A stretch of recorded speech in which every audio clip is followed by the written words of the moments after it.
Kohlberg, it had 3 levels of moral development, 2 stages in each one.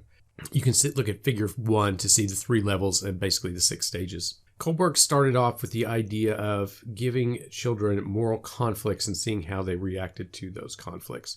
One of the examples was, so a man's wife is ill and there's a person in town that has created an antidote for whatever her illness is. And he goes to the man, he's like, hey, I don't have the money to pay for this right now, but I can pay you later. Could I have the antidote to save my wife's life?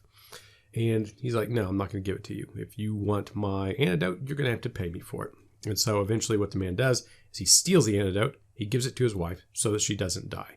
And so this is a moral dilemma that they'll give to kids, and to see, what answers they would give, what's right, what's wrong, and see what they think.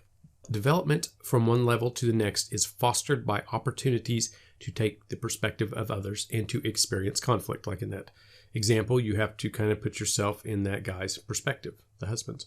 And so Kohlberg developed these stages in these 3 levels through interviews in which children were presented with a series of stories where the people faced moral dilemmas.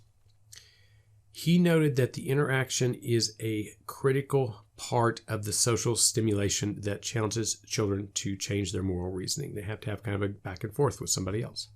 The first level is the pre-conventional level.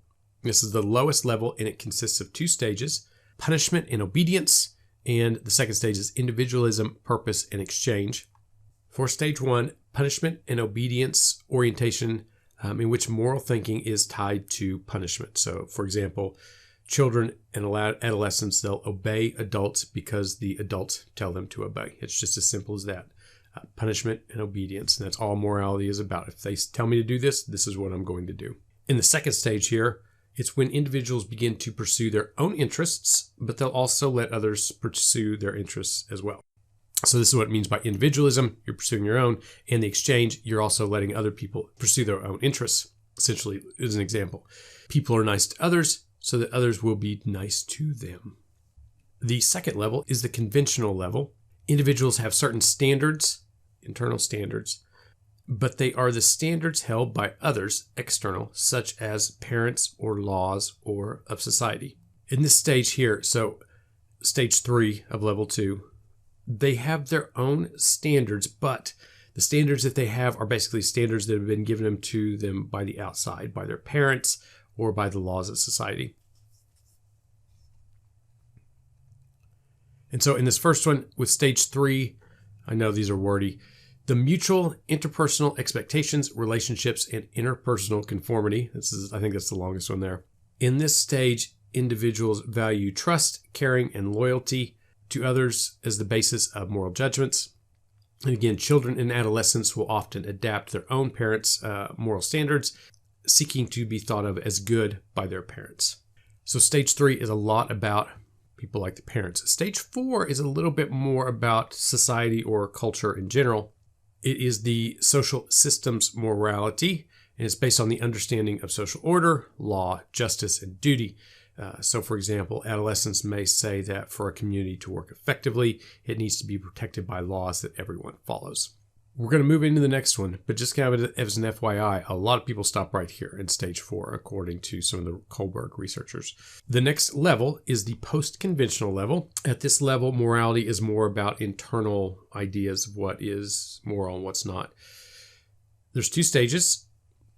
The first one is the social contract or utility and individual rights. This is when individuals reason that values, rights, and principles are more important than whatever the laws are. And so a person evaluates the validity of actual laws and examines social systems, that 4th stage, in terms of the degree to which they preserve and protect fundamental human rights and values. So, for example, if you think some things are immoral for let's say the death penalty, you think the death penalty is immoral, that is going to be like a stage 5 thing, because a stage 4 would be like, yes, we have these laws, there's a death penalty, the end. That's all I have to think about as far as the morality of that goes.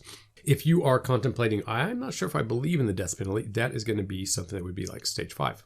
You're thinking more about fundamental human rights than just what the society or the culture dictates the morality should be. And then the last one is the universal ethical principles. This is where a person has developed a moral standard based on universal human rights, and when faced between a conflict between law and consciousness, the person will follow his or her own consciousness, even if it involves personal risk. It's kind of as a smaller example. If you go to a protest and you know you might get arrested and you do get arrested, that would be a stage 6 moral thing.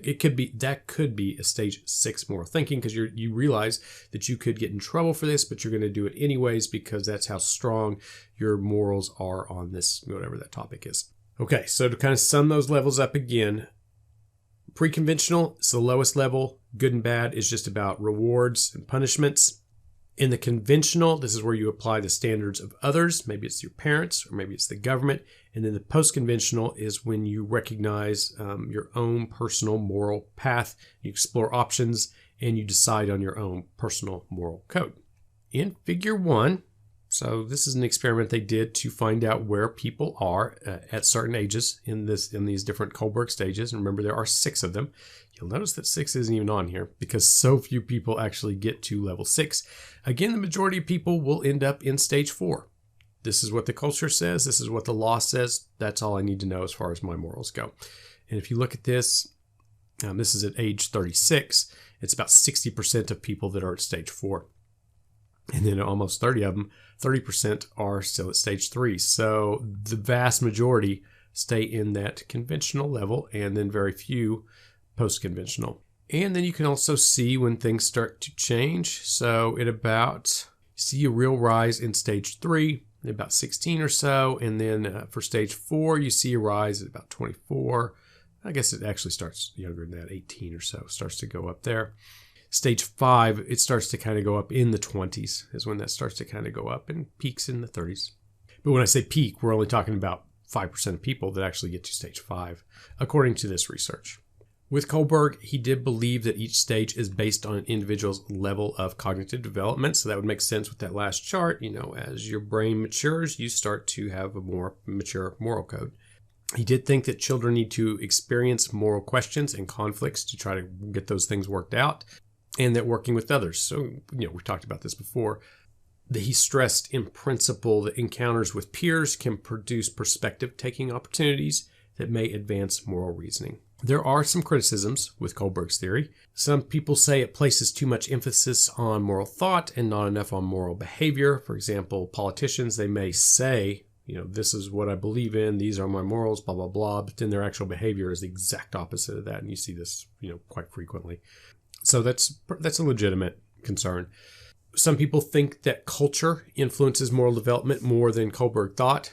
It's not a one-size-fits-all, so some cultures think about morality differently from other cultures. There are actually even different cultures within this one culture that think about morality quite different. So if you think about in this country, ultra-liberals versus ultra-conservatives, they have different ideas on morality. Kohlberg suggested that emotion has negative effects on moral reasoning, but evidence from more current researchers indicates emotions play an important role.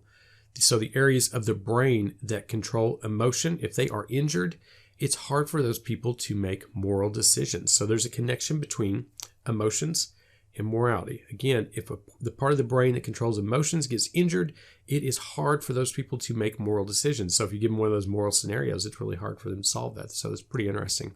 Kohlberg also thought that moral thinking is deliberate, but some people suggest that it's often more of an intuitive reaction, just kind of like from the gut. This is how I feel. I'm just going to go with it. And another criticism of Kohlberg is that some people think that he put too much emphasis on peer interactions and not enough emphasis on parental interactions and interactions with the family. That does kind of make sense to me. And then one of the most publicized criticisms comes from Carol Gilligan. And so she thought that the theory is based on male norms that put abstract principles above relationships and concern for others. She thinks that the heart of morality in his theory is a justice perspective, is the way she words it, that it focuses on the rights of the individual, one person.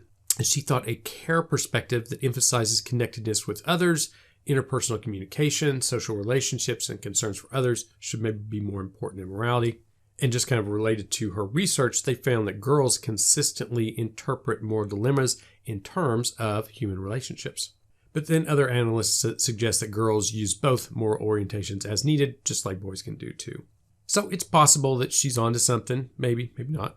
Okay, so that is it on Piaget and Kohlberg's theory on moral development. We're going to get into moral behavior in the next set of slides.